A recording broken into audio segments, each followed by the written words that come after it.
साथ मैं हूं आलोक।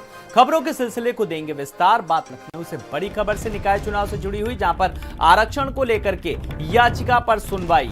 चुनाव की अधिसूचना पर रोक जारी रहेगी। आज राज्य सरकार कोर्ट में देगी हलफनामा।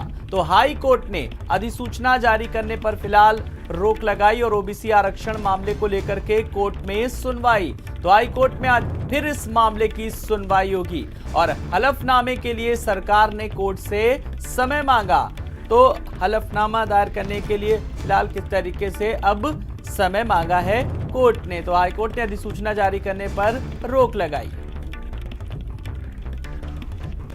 तो निकाय चुनाव को लेकर के फिलहाल अब जिस तरीके से सरगर्मियां जोरों पर हैं और निकाय चुनाव से जुड़ी बड़ी खबर, आरक्षण को लेकर के याचिका पर होगी सुनवाई और हलफनामे में, क्योंकि अब कोर्ट ने अब सरकार से जब तक स्पष्टीकरण मांगा था इस आरक्षण के मुद्दे को लेकर के और हलफनामे के लिए सरकार ने कोर्ट से समय मांगा है। तो कोर्ट ने अब सरकार से समय मांगा।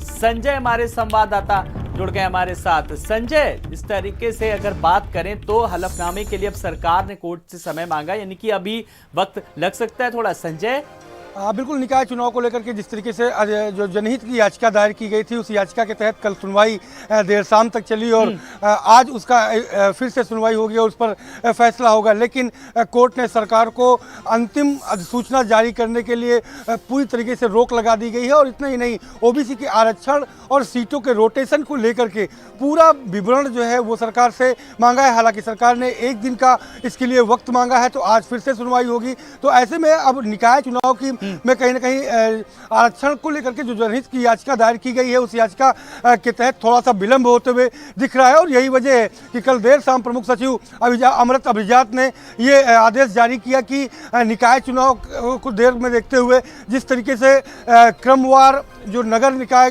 के महापौर हैं उन पर प्रशासनिक अधिकारी बिठाए जाएंगे, क्योंकि मामला कोर्ट तक लंबित है और माना जा रहा है कि ये अभी और खींचेगा, क्योंकि जिस तरीके से आरक्षण की पूरी डिटेल्स मांगी गई है, उस डिटेल्स को लेकर के सरकार और कोर्ट के बीच जो रस्साकसी है वो तेज हो रही है। तो ऐसे में एक दिन का वक्त मांगा है। देखना ये होगा कि आज सरकार कोर्ट में किस तरीके से विवरण पेश करती है। उसके बाद जो याचिका दायर की गई है उस याचिका पर फैसला कोर्ट क्या लेता है, तो ऐसे में समय लगने की उम्मीदें ज्यादा बताई जा रही है। आलोक जी बिल्कुल संजय, आपने कहा अभी समय लग सकता है, क्योंकि संजय साफ तौर पर कहा जा सकता है जिस तरीके से आरक्षण के मामले को लेकर के लगातार आपत्तियां भी तमाम सारी आई थी जब अधिसूचना जारी हुई उसके बाद।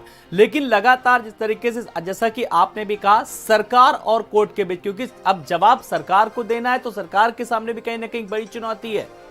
बिल्कुल, चूंकि 5 दिसंबर को जिस तरीके से अंतिम आरक्षण की अधिसूचना जारी की गई थी सरकार की ओर से, हालांकि कोर्ट में जो हलफनामा दायर किया गया है उस पर यह कहा गया है सरकार की ओर से कि ये अंतिम अधिसूचना नहीं थी, बल्कि ये जो आरक्षण को लेकर के जो विरोध है, जहां पर आपत्तियां हैं, उन आपत्तियों को मांगने के लिए ये अधिसूचना जारी की गई थी। अंतिम अधिसूचना अभी जारी नहीं की गई है। ये कोर्ट में सरकार ने नजर रखिएगा। संजय, बहुत बहुत शुक्रिया इस तमाम सारी जानकारी के लिए। और अगली खबर है प्रयागराज से।